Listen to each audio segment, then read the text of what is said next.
notice anything weird in this picture?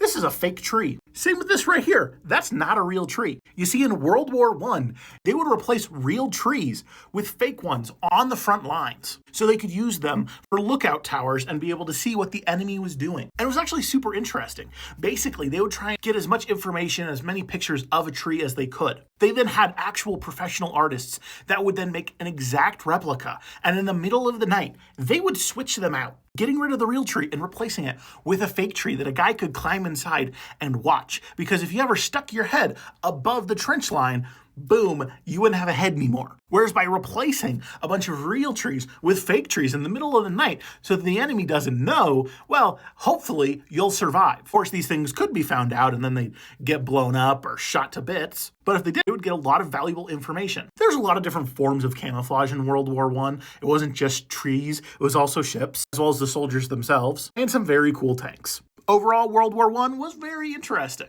And a lot of the art movements that came around before that were then used, and then many art movements came from the camouflage that was used in World War I.